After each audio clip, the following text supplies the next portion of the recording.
आपका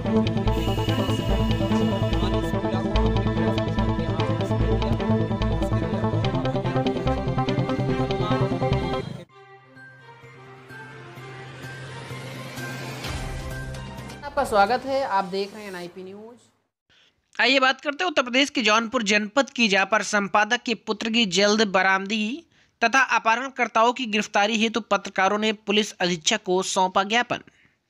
राष्ट्रीय हिंदी समाचार पत्र दैनिक राष्ट्र साक्षी के क्रांतिकारी संपादक तथा क्रांतिकारी पत्रकार परिषद के केंद्रीय प्रमुख अनिल दुबे आजाद के पुत्र किशन दुबे आजाद का 30 नवंबर शाम 6 बजे दोबारा अपहरण होने तथा बच्चे के मामले में पुलिस को कोई अहम सुराग हाथ नहीं लगने पर जिले के तमाम पत्रकार संगठनों तथा पत्रकारों में रोष, आक्रोश तथा उबाल व्याप्त हो गया है, जिसके विरोध में संपादक अनिल दुबे आजाद सहित जिले के पत्रकारों ने सैकड़ों की संख्या में अपनी उपस्थिति दर्ज कराते हुए जौनपुर पुलिस अधीक्षक को ज्ञापन सौंपा है। जी आप देख रहे हैं जौनपुर जनपद से NIP news, report Pathan Ali के साथ। गए थे, वहाँ से बच्चे को बरामद किया गया। कोतवाली में बच्चे का बयान हुआ। उसके बाद फिर हम लोगों को सबूत किया, हम लोग बच्चे को घर ले गए। पुलिस ने क्या बताई, कहाँ बरामदगी हुई? बाद में पुलिस के ट्विटर से ये सूचना मिली कि पुलिस ये बता रही है कि बच्चे की बरामदगी हमारे किसी रिश्तेदारी से हुई। हमने जानना चाहा कि हमारे किसी रिश्तेदारी से हुई तो कौन सी रिश्तेदारी थी वो बता दिया जाएगा, लेकिन कोतवाल साहब ने कहा कि नहीं, वो मिस्टेक हुआ, रिश्तेदारी में नहीं, रिश्तेदारी के पास से कहने का आशय था, लेकिन रिश्तेदारी गलती से था। लेकिन मैंने कहा दोबारा फिर आपने ट्विटर पर यही दिया कि बच्चा रिश्तेदारी से बरामद हुआ। तो अभी भी उन्होंने इस बात पर खेद प्रकट किया कि रिश्तेदारी नहीं, वो लिखने की भूल है। बच्चा शांति नगर बाज़ार से ही बरामद हुआ है। और जब बरामद हुआ उसके बाद अपराधियों के खिलाफ जो एफआईआर दर्ज हुआ था उसमें गिरफ्तारी अभी तक नहीं हुई। बार बार कहने के बावजूद भी अपराधी खुलेआम घूम रहे थे।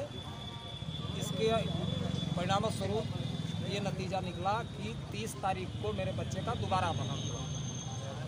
और पुलिस की कहानी थ्योरी मुझे समझ में आई कि गढ़ी जा रही है, क्योंकि अगर गढ़ी न जाती तो रिश्तेदारी में बरामद होना न बताया जाता। वो सही जगह बताते कि सही जगह बरामद हुआ है। फिलहाल मुझे कोई शिकायत नहीं है इनसे। शिकायत इस बात की थी कि झूठी सूचना, भ्रामक सूचना ये लोग दे रहे थे, इस पर हमने अपनी आपत्ति दर्ज कराई। और आज कप्तान साहब को हम अपना ज्ञापन देना चाह रहे थे, हम सभी पत्रकार साथियों के साथ में, लेकिन कोतवाल साहब इत्तेफाक से भेंट हुई। कोतवाल साहब ने निवेदन किया कि एसपी सिटी को ज्ञापन दिया जाए। तो एसपी सिटी को आज हमने ज्ञापन दिया है। उन्होंने आश्वस्त किया है फिर से कि बच्चा सकुशल बरामद करेंगे। हम मेहनत कर रहे हैं। और अपराधियों की गिरफ्तारी के लिए उन्होंने निर्देश भी दिया है कोतवाल साहब को कि 2 अपराधी जो बाहर हैं, अभी घूम रहे हैं, उनको भी तुरंत गिरफ्तार कर दिया जाए। और आपको इस प्रकरण में जो है आगे के लिए कुछ कहना है? आगे के लिए यही कहना है कि अब हमारा तो इस समय एक ही पीड़ा है कि बच्चा बरामद हो, अपराधी गिरफ्तार हो। और आने वाले समय में किसी भी, हम तो मान लिया अखबार के संपादक हैं, लेकिन हम किसी भी पत्रकार साथी की लड़ाई इससे डबल ऊर्जा के साथ लड़ने के लिए संकल्प है। किसी भी पत्रकार की कोई लड़ाई होगी उसमें हमको सबसे पहली पंक्ति में खड़े पाएंगे आप लोग, ये हम आपको आश्वासन देंगे। आज इसके अलावा कुछ कहने की स्थिति में नहीं का भी, यहाँ उपस्थित सभी सहयोगियों का भी, आप लोग इतनी एकजुटता से हमारी इस पीड़ा को अपनी पीड़ा समझ करके यहाँ आपने समय दिया, इसके लिए हम बहुत आभारी आपके हैं। घटना के विषय में 23 अक्टूबर को बच्चे का, मेरे किशन दुबे आजाद का अपहरण हुआ। अपहरण के दूसरे दिन बच्चा कोतवाल संजीव मिश्रा द्वारा बरामद होने की सूचना दी गई। कोतवाली में बच्चे का बयान लिया गया। बच्चा की बरामदगी कहाँ हुई थी सर? बरामद शांति नगर बाज़ार में, सुजानगंज से और पश्चिम बाज़ार है शांति नगर में, वहाँ किसी गैर जाति दुकानदार के दुकान से बरामद किया बच्चे को। और पुलिस कस्टडी में बरामदगी हुई। कोतवाली में ला करके बच्चे का बयान लिया गया दर्जनों पत्रकारों के सामने। बच्चे को जो है आप लाए थे वहाँ से बरामद स्थल से या पुलिस लाई थी? कोतवाल साहब ने गाड़ी भेजा था, 2 सिपाही उनके गए थे, हमको लेकर के साथ गए थे। वहाँ से बच्चे को बरामद किया गया। कोतवाली में बच्चे का बयान हुआ। उसके बाद फिर हम लोगों को सुपुर्द की, हम लोग बच्चे को घर ले गए। पुलिस ने क्या बताई, कहाँ बरामदगी हुई? बाद में पुलिस के ट्विटर से ये सूचना मिली कि पुलिस ये बता रही है कि बच्चे की बरामदगी हमारे किसी रिश्तेदारी से हुई। हमने जानना चाहा कि हमारे किसी रिश्तेदारी से हुई तो कौन सी रिश्तेदारी थी वो बता दिया जाए, लेकिन कोतवाल साहब ने कहा कि नहीं वो मिस्टेक हुआ, रिश्तेदारी में नहीं, रिश्तेदारी के पास से कहने का आशय था, लेकिन रिश्तेदारी गलती से छपा। लेकिन मैंने कहा दोबारा फिर आपने ट्विटर पर यही दिया कि बच्चा रिश्तेदारी से बरामद हुआ, तो अभी भी उन्होंने इस बात पर खेद प्रकट किया कि रिश्तेदारी नहीं, वो लिखने की भूल है, बच्चा शांतिनगर बाज़ार से ही बरामद हुआ है। और जब बरामद हुआ उसके बाद अपराधियों के खिलाफ जो FIR दर्ज हुआ था उसमें गिरफ्तारी अभी तक नहीं हुई थी। बार बार कहने के बावजूद भी अपराधी खुलेआम घूम रहे थे। इसके परिणाम स्वरूप ये नतीजा निकला कि 30 तारीख को मेरे बच्चे का दोबारा अपहरण हुआ।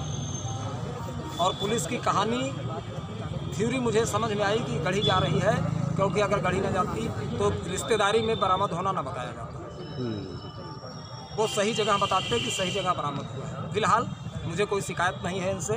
शिकायत इस बात की थी कि झूठी सूचना, भ्रामक सूचना ये लोग दे रहे थे, इस पर हमने अपनी आपत्ति दर्ज कराई और आज कप्तान साहब को हम अपना ज्ञापन देना चाह रहे थे, हम सभी पत्रकार साथियों के साथ में, लेकिन कोतवाल साहब इत्तेफाक से भेंट हुई। कोतवाल साहब ने निवेदन किया कि SP सिटी को ज्ञापन दिया जाए। SP सिटी को आज हमने ज्ञापन दिया है। उन्होंने आश्वस्त किया है फिर से कि बच्चा सकुशल बरामद करेंगे। हम मेहनत कर रहे हैं और अपराधियों की गिरफ्तारी के लिए उन्होंने भी निर्देश भी दिया है कोतवाल साहब को कि 2 अपराधी जो बाहर हैं अभी घूम रहे हैं उनको भी तुरंत गिरफ्तार कर दिया जाए। और आपको इस प्रकरण में जो है आगे के लिए कुछ कहना है सर? आगे के लिए यही कहना है कि अब हमारा तो इस समय एक ही पीड़ा है कि बच्चा बरामद हो, अपराधी गिरफ्तार हो और आने वाले समय में किसी भी, हम तो मान लिया अखबार के संपादक हैं, लेकिन हम किसी भी पत्रकार साथी की लड़ाई इससे डबल ऊर्जा के साथ लड़ने के लिए संकल्प है। किसी भी पत्रकार की कोई लड़ाई होगी उसमें हमको सबसे पहली पंक्ति में खड़े पाएंगे आप लोग, ये हम आपको आश्वासन देंगे। आज इसके अलावा कुछ कहने की स्थिति में नहीं। जी धन्यवाद। ऑफिस छोड़ के और ये चुनाव छोड़ के मैं कोतवाली में बैठा था। अगर आपको किसी ने बताया हुआ तो जो 2-3 लोग थे, हीरा लालू पता नहीं उनका कौन है, दोनों को मैंने बताया। तो ऐसा नहीं कि उसमें कार्रवाई नहीं है, कार्रवाई आप लोगों की एक चीज मैं आपसे ही पूछना चाह रहा हूँ। एक महीने पहले आखिर जब दर्ज हुआ क्यों अब तक गिरफ्तारी नहीं हुई सर, ये बताइए। ये देखिए ऐसा है, उसमें उनके बयान नहीं हो पाए थे, ये बात तो है। और बयान के लिए शायद आपको कहा गया था कि बच्चा शायद मेरा बच्चा लखनऊ में रहता था, दरभंगा जिला से हम बुलाए, बयान नहीं दिया। बयान जब जिसका ट्रीटमेंट बयान नहीं हुआ तो गिरफ्तारी किसने लिया? उसमें आपसे बात हुई, शायद बच्चा अपने सिस्टर के यहाँ लखनऊ। हाँ, सोमवार को मैं ला करके सूचना दिया और उन्होंने कहा मैं व्यस्त हूँ। मैंने कहा कि बच्चे के जीवन से भी ज्यादा, उसके बाद बयान नहीं हो पाया। बच्चे का जिसको अपहरण हुआ उसका बयान नहीं हुआ। बयान तो कोतवाली में हुआ था उसी दिन जिस दिन आप बरामद कर वो दिए। ऐसा बता रहे थे कि बच्चा अच्छी स्थिति में नहीं है। जो भी था बयान हुआ था, वो बयान में तो होता क्या उसके रिकॉर्डिंग भी है, सारे पत्रकारों की रिकॉर्ड भी है। एक ला के होता है कि बच्चे बुलाए, एक बयान होता है ये उसको कंसोल करते हैं कि कब जब भी कोई घबरा के आता है उस समय बयान नहीं देता और बता भी थे सर उसकी तबीयत ठीक नहीं है, आपके स्थिति हमें कम्युनिकेट किया गया तो यही तो गड़बड़ है। मेरी वीडियो मुझे अपराधी बता रही है कि आप बच्चे को न ले गए होते तो मेरा बच्चा ना भाई ना जाता, ये कह रही है बच्ची। उससे एक बात बताइए, हम लोग तो हैं कचहरी में, कानून में बाइफर्केशन तो होता नहीं कि आपके साथ कुछ इनके साथ को 363 की जब FIR दर्ज हो गई और बरामद भी हो गया, इन्होंने बाई नेम किया, तो पहला काम तो आपको गिरफ्तार करना चाहिए। कि जब आप अपनी रिपोर्ट बनाएंगे, जांच करेंगे, चार्जशीट दाखिल कर, देखिए आप विद्वान अधिवक्ता, लेकिन आपने आप विद्वान अधिवक्ता, आपसे बहस नहीं करूंगा। कल को आप इनका नाम डाल दिए तो गिरफ्तार पहले कर लेंगे इनको और बाद में साक्ष्य संकलन करेंगे। तो तब इसी के जिम्मेदारी दिया से दोबारा क्यों अपहरण हो गया मेरा? देखिए वो आपकी बात का जवाब दे रहा हूँ कि आप विद्वान अधिवक्ता, हम लोग थोड़ा कम पढ़े लिखे हैं आपकी